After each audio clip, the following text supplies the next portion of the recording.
Fala galera, uma boa semana para você que está acompanhando esse vídeo. Vamos falar hoje das duas etapas deste último fim de semana da Fórmula E em Nova York, né? O retorno da categoria de carros elétricos, a Big Apple, né? A Nova York está presente no calendário da Fórmula E desde a terceira temporada, sempre com rodadas duplas, porém na temporada passada ficou de fora por conta da pandemia de Covid-19. Então vamos falar das duas corridas deste fim de semana, uma no sábado, outra no domingo.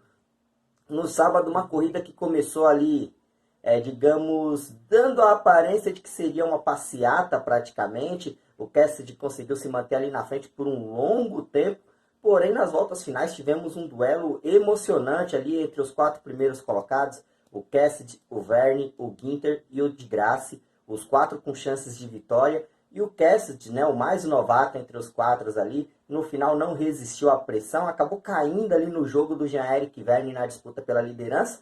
E nessa disputa entre os dois, entre o Cassidy e o Vergne, nenhum nem outro levou. Quem levou foi o Ginter, que estava em terceiro, se aproveitou da manobra ali meio questionável do Jean-Eric Vergne para cima do Cassidy, né? Mas, na minha opinião, o Cassidy foi muito mais inocente e por isso acabou se complicando. O Ginter não tinha nada a ver com isso, se aproveitou, ultrapassou os dois e venceu a prova. A terceira vitória do Maximilian Ginter na categoria de carros elétricos. A primeira dele nessa temporada. O Jack Dennis, companheiro dele, novato, já havia vencido lá em Valência. O Ginter ainda não, mas agora dessa vez o jovem piloto alemão, ele que é o mais jovem vencedor da história da Fórmula E, conquistou sua terceira vitória. Vamos ouvir o Ginter falar um pouquinho de como foi esse final de prova.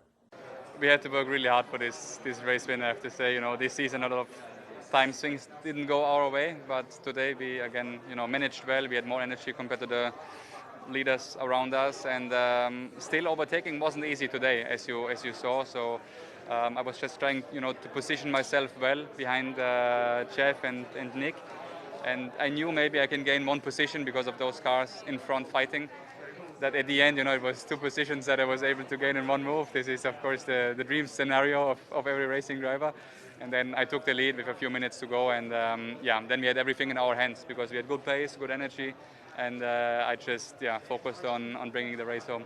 Pois é, galera, tá aí o Ginter nessa que vai ser a última temporada da BMW na Fórmula E. Vale lembrar, BMW e Audi vão deixar a categoria de carros elétricos ao final dessa temporada.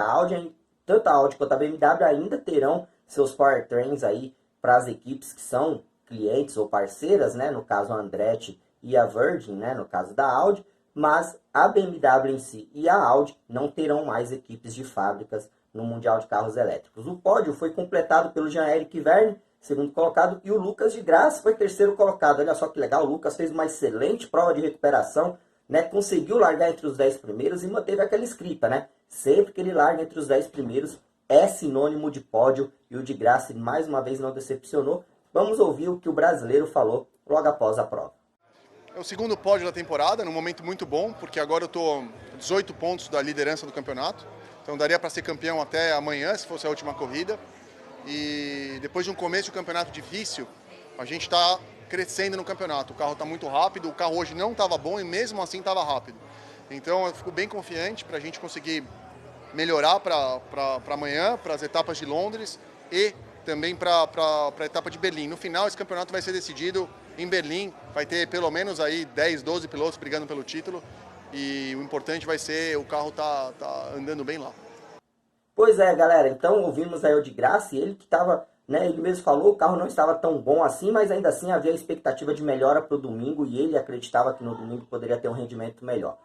Então, nós falamos de sábado, vamos para o domingo. E no domingo, infelizmente, não teve melhoras para o Lucas de Grasse. Ele não conseguiu largar entre os 10 primeiros e pior, ele até tentou uma corrida de recuperação, mas não se deu bem nas escolhas para a ativação do modo ataque. Acabou se envolvendo também em um acidente com o Buemi, né, no qual ele bateu no Buemi, acabou sendo penalizado por isso, sofreu um drive-thru. Então, realmente, a corrida de domingo para o de Grasse não foi tão memorável assim, mas ele segue ali, na briga pelo título. O campeonato segue equilibrado. A corrida de sábado, em termos do campeonato, ela não mudou muita coisa. Já a de domingo mudou muito. Isso porque os dois carros da Jaguar, o Mitch Evans e o Sam Bird, que até então estavam sumidos, né? Desde o México eles estavam sumidos, resolveram dar as caras. assumir as duas primeiras posições, chegaram até a disputar a liderança ali durante alguns momentos, durante as ativações do modo ataque, mas o Sunbird levou a melhor, venceu a prova, inquestionável, uma boa margem, uma boa diferença em relação ao segundo colocado. O Sunbird agora volta a assumir a liderança do campeonato, ele que já tinha vencido lá na primeira rodada dupla em Diriá, venceu a segunda prova, ele que é o único piloto da história da Fórmula E a ter pelo menos uma vitória em todas as temporadas. Então o Sunbird vai aí caminhando rumo ao seu primeiro título, né? Porque ele é um piloto com números aí irrepreensíveis, irretocáveis na Fórmula E, mas ainda falta o principal, que é o título. Tá indo no caminho. Vamos ouvir o que o Sunbird falou após essa segunda vitória, ele que igualou Nick De Vries, hein? Até então o De Vries era o único com 2 vitórias este ano. O Bird agora também tem 2 vitórias. Fala, Bird! I just guess how happy you are, but please tell us how happy you are. Really, really happy and relieved, to be honest, mate. It's been a bit of a slog recently. Like you saw in Monaco, we had great speed. Then we went to Mexico, and it wasn't great. It was really quite difficult for us. And we've had a load of races this year where we've been hit or taken out, and there's so many ifs and buts, but the pace has been good. So today, to be able to do that just felt unbelievable. Yesterday was a tough day. I made it difficult for myself, but to bounce back today like that was really, really cool.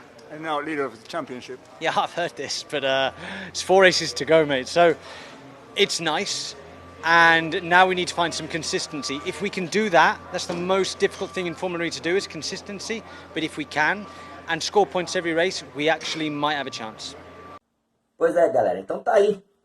Sunbird, vencedor da corrida 2, né, de Nova York. Ele que em Nova York é o rei, né? Ele já tinha 2 vitórias no currículo das 6 provas já realizadas em Nova York. Ele tinha vencido 2, as 2 primeiras lá na terceira temporada, né, quando a Fórmula E foi a primeira vez às docas do Brooklyn, e agora conquistou sua terceira vitória. Bom, o pódio, né, galera, dessa corrida 2 foi completado ali pelo Cassidy. Olha só o Cassidy de novo. Que fim de semana do Cassidy, hein? O Cassidy que eu até tinha criticado no vídeo anterior em Puebla, né? Achava que inclusive ele tinha como o de graça como uma ameaça para o futuro dele na Virgin, mas este fim de semana o Cassidy mostrou que veio. Ele é um bom piloto, realmente andou muito bem, foi muito bem na primeira corrida, como eu disse, sofreu um pouco pela inexperiência ali na disputa com o Jean-Éric Vergne.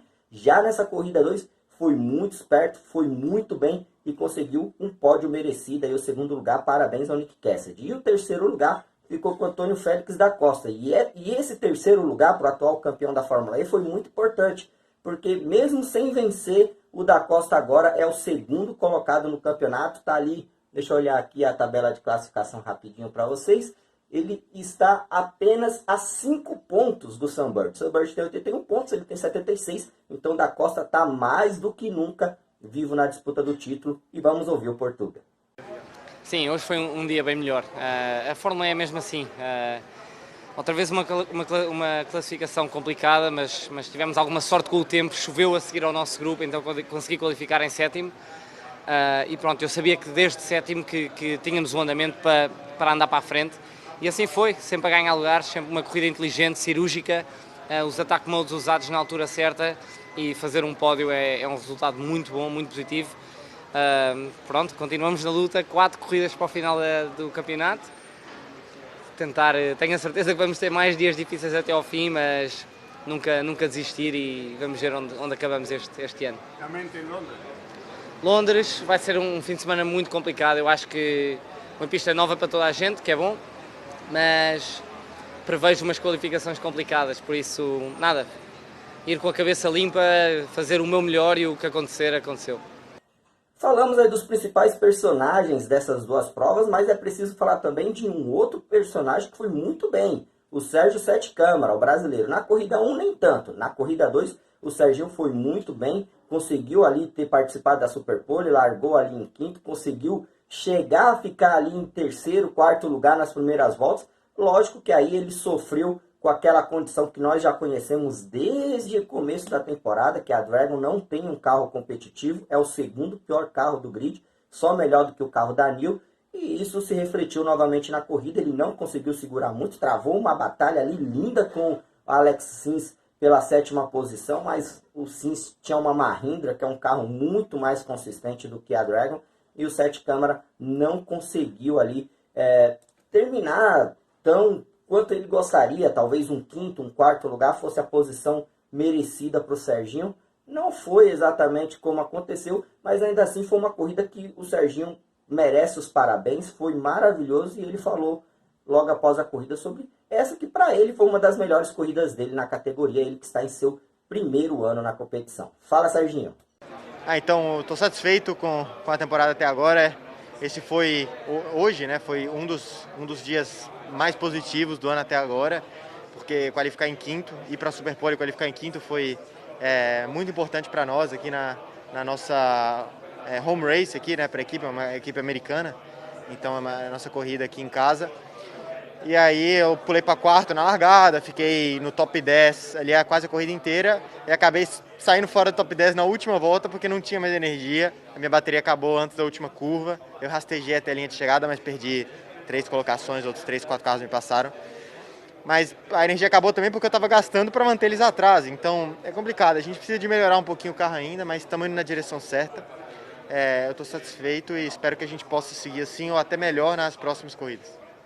E é isso, galera. Então, esse foi o resuminho dos 2 E-Prix de Nova York. Agora, lembrando, já foram 11 provas de um total de 15, então restam 4 provas, 2 rodadas duplas. Uma em Londres, nos dias 24 e 25 agora de julho, e depois nos dias 14 e 15 de agosto, termina lá no aeroporto Tempelhof, em Berlim. Então, temos 2 provas aí. Londres é um cenário totalmente novo, as equipes não conhecem o circuito. Tempelhof, por sua vez, é o circuito onde a Fórmula E mais correu. Não vamos se esquecer que ano passado tivemos aquele Festival de Berlim com 6 corridas em 9 dias. Então as equipes estão mais que acostumadas. E o campeonato segue aberto, né? Como eu falei, o Bird lidera com 81 pontos. Depois vem Da Costa e Frins com 76 pontos. Ali só 5 pontos atrás do Bird. E para vocês terem uma noção, a diferença do Bird, que é o líder com 81 pontos, e o René Rast, que é o sétimo com 61 pontos, é de 20 pontos. Né? 20 pontos. Isso se tira em um dia de Fórmula E tranquilamente. Então, o campeonato segue muito aberto.